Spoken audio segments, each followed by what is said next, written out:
د وړو په ریټ کې چې دا ډیره زیاته اضافه رااله.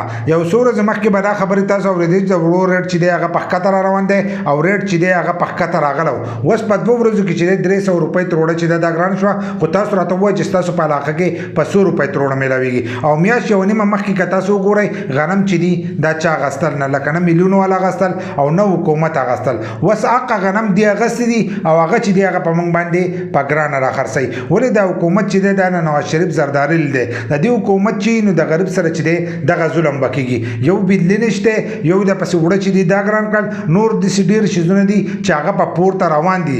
لکه د دې نه مخکې به ځینې کسانو چې دی په فیسبوک باندې به پوسټونه کول کوم چې پی ډي ایم والا دي ځکه په دې کې صرف یو پی ټي آی والا چې دی هغه دې نه سپورټ کوي نور باقي ټول پارټیان والا چې دی دا خلک چې دی دا سپورټ کوي او دی همیشه لپاره د پښتون سرمنه مستري او د غریب سرمنه چې دا دای هم مستري ده. وس هغه غنم چې دی هغه تاسو له واپسی چې دی ګران درکوي.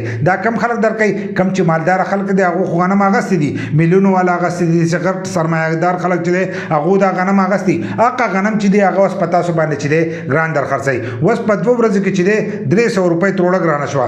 دا نننی ریټ دی چې 1950 دا دریم نمبر وړی دی لکه یو پین وړی دی یو ورپسې دی او دا پسې دریم نمبر دی چې د هغې ما تپوس وکړو 1950 روپۍ چې دی د هغې وي او دا ریټ چې دی دا بازاري ریټ دی. په کلي کې چې دغه تروړه تاسو والی نو په 2100 روپۍ چې دا دغه تروړه به تاسو ته میلاویږي. نو هغه غنم دی او هغه په تاسو باندې چې دی وس ګران در خرڅوي. بله په فیسبوک باندې چې کومو کسانو ویډیوګان کول پوسټونه یې کول نو اوس هغه چې دی هغه غلې ناستي. ولې چې هغه دغه پی ډي ایم والا چې دی د دې ملګرو د نواز شریف زرداري ملګرو په ملک کې چې دا ارزاني رااله ارزاني نه ورغله خالي وړه چې دی دغه ارزان شو او په هغې کې هم د روپۍ والی چې د بهر ملک نه چې دی غنم یې راغوښتلو 300 اربه روپۍ چې دي په هغې کې والی د هغې یو کس چې دی تپوس ونه کړو چې دا وړه ولې دومره ارزان شو. اوس هغه وړه چې دی هغه باندې دوباره چې دی ګران در خرڅوي.